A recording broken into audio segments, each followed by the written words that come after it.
Okay, so we're diving into some fascinating territory today, exploring this concept of self-will, but like from a biblical perspective. Okay. You shared this podcast with me called Faith Hustle. Right. It seems to be all about this kind of like blend of faith and self-improvement. Yeah. So let's see what spiritual insights we can extract from this, shall we? That's good. So Faith Hustle kicks off with a really interesting premise, I thought. Yeah. Like the idea that you can actually achieve your big dreams, Uh-huh. but by aligning your desires with God's plan for your life. Right. And they talk a lot about the importance of like applying works to your faith to make things happen.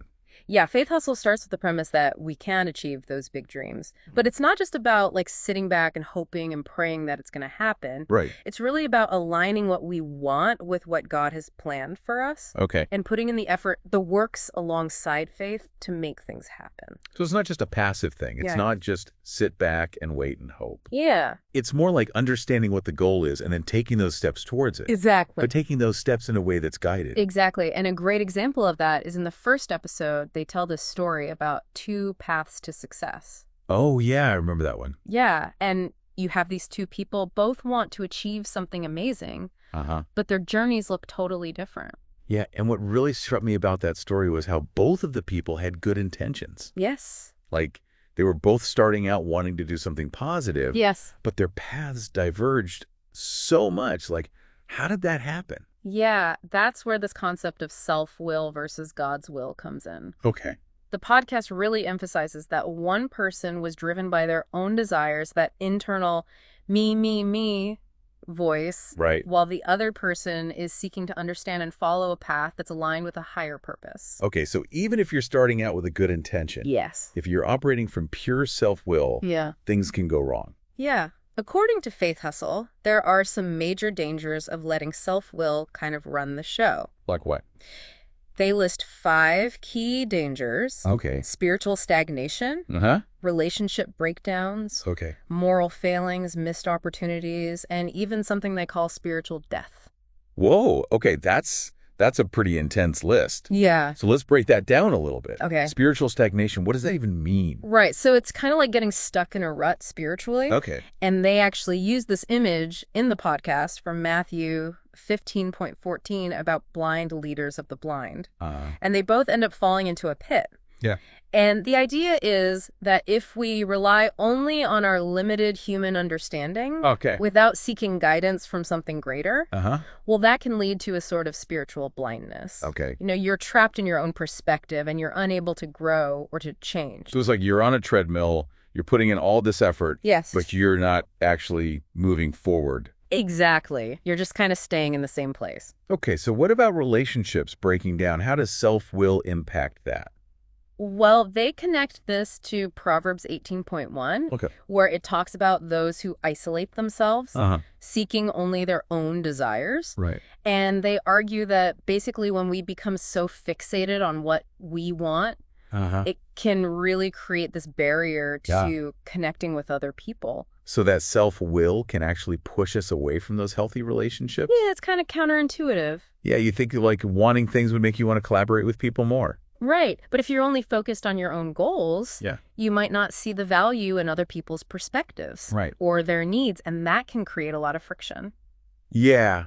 Okay, I can see how that would lead to problems. Yeah. Okay, so then moral failings, I'm guessing that's kind of connected as well. Yeah, absolutely. When you're not considering how your actions are impacting other people. Right. And in Faith Hustle, they use Romans 7.15 to talk about this. And it's where Paul is talking about this internal struggle of knowing what we should do, Yeah.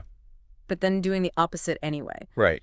And they argue that self-will weakens our ability to choose the right path, even when we know better. Yeah, it's like that voice that's like tempting you with that easy option, Yes. even though you know it's not the best one for you. Exactly. It's like that instant gratification. Yeah. Versus that long-term, like, you know what's actually good for me? We've all been there. Yeah. It's like knowing you should go to the gym, Right. but you end up on the couch with a bag of chips instead. Exactly. Okay, so even good people can make bad choices when self-will takes over. Yeah, absolutely. Now, what about missed opportunities? Yeah. How does that fit into all of this? So they draw on Isaiah 55.8 to 9 here. Okay.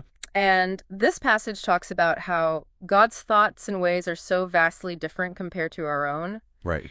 And the point they're making is that if we're always trying to control every outcome based on our very limited understanding, we might actually miss out on something much bigger that was meant for us. It's like choosing a shortcut that seems faster, but then you miss all the scenic views. Yes, You exactly. get to the destination, but you miss the best parts of the journey. Exactly. Okay, and then the final danger, spiritual death. Right. This is a phrase that can be interpreted in a lot of different ways. Yes. But in this context, what do they mean? Yeah. So they're not talking about physical death. Okay. They're talking about this sense of feeling completely disconnected Okay. from your purpose, Uh-huh. from your meaning, from that sense of belonging. So a sort of inner emptiness. Yes, exactly. A loss of connection to something larger than yourself. Okay. And they refer to Ezekiel 18.31 here, which talks about needing a new heart and a new spirit, Wow. implying this kind of internal transformation. So they're painting a pretty stark picture of what can happen Yeah. if we let self-will completely run the show. Yes. But I'm guessing they don't just leave us there. No. No, they don't. They offer some steps to overcome it. They do. And this is where things get really interesting. Okay. They talk about these 4 key steps: Okay. humbling ourselves, seeking God's will, surrendering our own will, and practicing obedience. Okay. There's a lot to unpack there. Yeah. I think it's worth pausing for a moment. Yeah. And just considering how much does self-will actually drive our own choices. Yes. It's something to really think about as we go into these steps Absolutely. of how to potentially break free from that. Yeah. It's a great question for all of us to consider. Yeah, how much are we really letting it run the show? Exactly. Okay. So should we dive into those steps now? Yeah, or... let's jump into that in the next part. Okay, sounds good. Yeah. Yeah, it's a question I think we all grapple with, that pull between what we want and what might be best for us or, for other people or for the bigger picture. Right. And it's something I've been thinking about a lot because, so many self-help books and podcasts are all geared toward like maximizing productivity. Yeah. Achieving these big goals. Mm-hmm. Almost like bending the world to your will. Uh-huh. And this idea of like surrendering to a higher purpose, it almost seems countercultural. Oh, it's a different way of thinking about success and happiness. Yeah. Faith hustle really suggests that true fulfillment comes from aligning ourselves with something larger than ourselves, with that divine plan. So it's not just about achieving what we think will make us happy, Right. but discovering a deeper purpose that might actually lead to true joy. Exactly. It's a big shift in perspective. Yeah. It is. And it echoes wisdom traditions beyond Christianity as well. Oh, yeah, that's true. You see this in Buddhism with the emphasis on letting go of attachment Right. and surrendering to the present moment. Yeah, there's so many parallels Yeah, across different spiritual paths. absolutely. But faith hustle is really grounding this concept in biblical teachings. Yes. They use the term dying to self Yes. to describe this whole process of surrendering to God's will. It's a powerful metaphor. It is. It really is. It evokes this idea of a complete transformation. Yeah. Letting go of old ways of being to make space for something new. It's almost like that caterpillar turning into a butterfly. Yes. It's like a total metamorphosis. Yes. But, that process can be pretty messy, Oh, absolutely. even painful at times. Yeah. Letting go of that ego's grip. Yeah. That need to control everything can be very challenging. Yeah. Even scary. Uh-huh. It requires a deep level of trust Okay. and a willingness to step into the unknown. It's like taking a leap of faith, Yes. and you don't know where you're going to land. Exactly. Okay. But according to Faith Hustle, Yeah. the rewards sound like they're worth it. They do. They talk about finding a whole new level of freedom, Yeah. peace, and joy. They do. And that's the promise, isn't it? Yeah. That by aligning with a higher purpose, we can tap into this source of joy Okay. that's not tied to external circumstances. Right. It's a joy that comes from within. From that deep connection with God, a sense of walking the path we were meant to walk. I love that. That's beautifully put. Thank you. It's like finding a source of happiness that can't be taken away by, the ups and downs of life. Yes. Because it's rooted in something deeper, Yes. something eternal. Exactly. And it's a joy that radiates outward as well, Okay. impacting our relationships, our work, our entire way of being in the world. So it's not just about personal fulfillment. Right. It's also about becoming a more positive force Yes. in the world around us. Precisely when we're aligned with God's will, our actions become infused with this sense of purpose and meaning Oh, that goes beyond our own individual needs and desires. okay. We become instruments of something greater, Well, a love that wants to flow through us and touch the world. that's incredibly inspiring. Thank you. It makes me think about those times when we feel like a strong sense of calling, Yes. a pull towards a certain path or purpose. Uh-huh.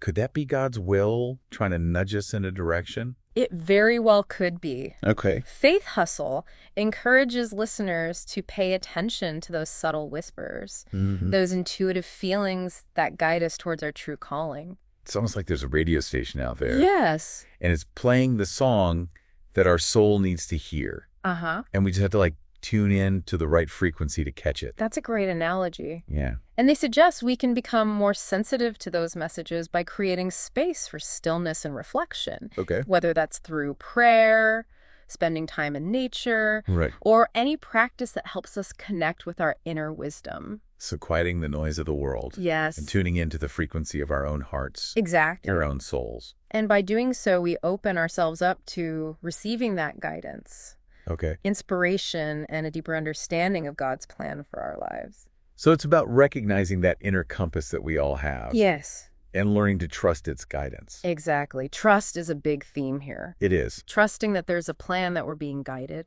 Right. Even when we can't see the whole picture, it's almost like a constant act of surrender. It is. And Faith Hustle really argues that this surrender is at the heart of true freedom. Letting go of that illusion of control, we open ourselves up to this adventure of faith. Okay. Knowing that even when we stumble, we're ultimately being guided towards a destination that's far greater than anything we could have imagined on our own. That's a beautiful way to live. It is. To approach life with a sense of wonder and curiosity and a deep trust in the unfolding of this divine plan. It certainly is. We started talking about Faith Hustle as this blend of faith and self-improvement, but it seems to be pointing towards something much deeper, Okay. much more transformative. Right. It's less about achieving goals and more about aligning ourselves with this higher purpose, a divine will that works through us. It's almost like shifting from self-improvement to soul alignment. Yes. It's about recognizing that we're not just isolated individuals striving for success. Right. We're interconnected beings woven into this larger tapestry of creation. Beautiful. And by surrendering to that greater reality, we find our true place, our true purpose in the world. It's a journey of letting go of that ego's limited perspective and expanding into a consciousness that's connected to something much vaster, much more magnificent. And that brings us back to those 4 steps for overcoming self-will. Yes. Humbling ourselves, seeking God's will, surrendering our will, and practicing obedience. Yes. These sound simple on the surface, They do. but I imagine they're pretty challenging to actually implement. They definitely require a conscious effort and a commitment to ongoing growth. Okay. But the podcast does offer some practical tips for each step. Let's dive into those. Okay. Starting with humbling ourselves. Yes. What does that actually look like? Yeah, what does that look like in everyday life? Okay, so we've spent this deep dive exploring some really deep concepts. Yeah. Like self-will versus God's will. The pitfalls of ego-driven ambition.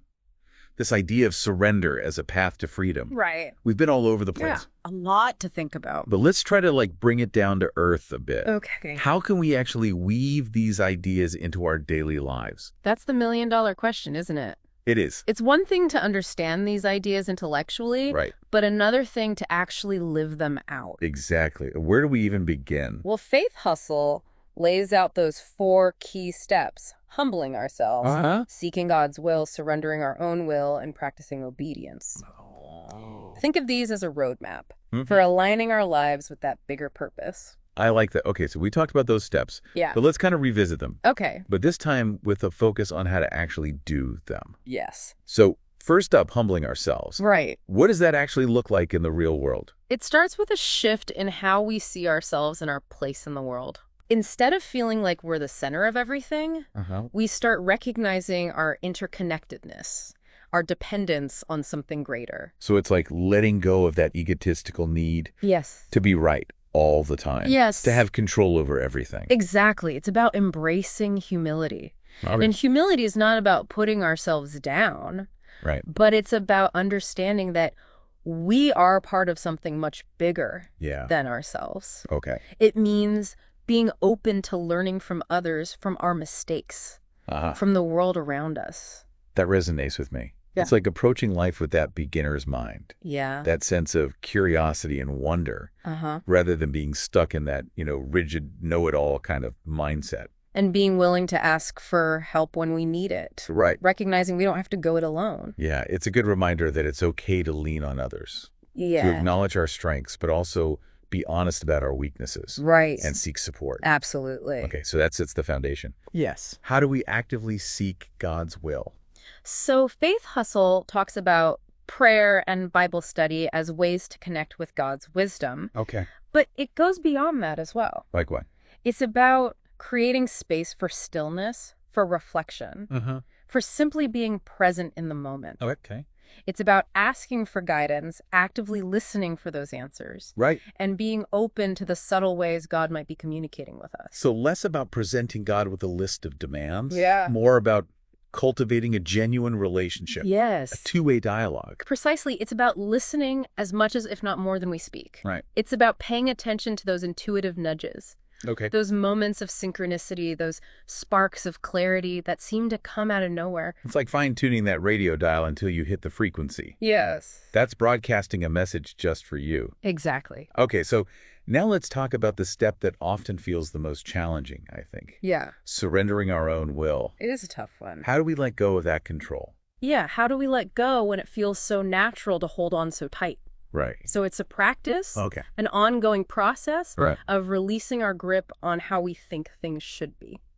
Okay. It begins with accepting what is, Right. surrendering to the present moment without resistance. So it's about recognizing that we don't always have control over the outcomes. Yes, That sometimes things unfold in ways that we didn't anticipate. exactly. It's about trusting that even amidst uncertainty or what feels like chaos, there's a higher order at play, a divine plan that's unfolding, even when we can't see it clearly. It's like having faith that there's a safety net, Yeah. even when we feel like we're free falling without one. And that faith, that trust, is what allows us to loosen our grip on the need to control every little thing. Okay. It's what allows us to surrender to something greater, knowing that we're being held, guided, and supported, even when the path ahead is shrouded in mist. It's such a comforting image. It is. Being held and guided. Yeah. Even when we can't see the way. Yeah. Okay, last step. Practicing obedience. Right. What does that look like day to day? So it's about aligning our actions with our deepest values, with our understanding of what God's will might be. It's about making choices that reflect our commitment to a life of purpose and integrity. So not about blindly following rules, Right. but about making conscious, intentional choices Yeah. that really resonate with our heart, Yeah. with our sense of what's right. It's about embodying our faith, not just talking about it. Okay. And it might involve making tough decisions, Right. standing up for what we believe in, or simply choosing kindness over judgment in our interactions with others. Recognizing that even small acts of kindness, Yes. small steps towards integrity, can ripple outward and make a difference. Absolutely. And it's about trusting that our efforts, no matter how humble they might seem, Right. are part of a larger tapestry, a divine plan that's unfolding through each of us in unique ways. Wow, we've covered so much in this deep dive. We have. We've explored the potential pitfalls of self-will. Yes. We've glimpsed the transformative power of surrender. We've delved into these biblical principles. We've talked about how to apply them to our everyday lives. It's been quite a journey. What a journey it has been. And remember, this is a journey that continues beyond this conversation. Yeah. A lifelong exploration of aligning ourselves with that bigger purpose. It's about letting go of that ego's limited perspective Yes. and embracing the boundless possibilities that open up when we surrender to a wisdom greater than our own. It's a journey of faith, of trust, and of the ever-unfolding mystery of grace. What a beautiful way to sum it all up. Thank you. So we've reached the end of our deep dive. We have. But remember, this is just the beginning of your own exploration. Yes. Take these insights, ponder them, weave them into your life, Yes. and see where the path unfolds. Until next time, keep diving deep.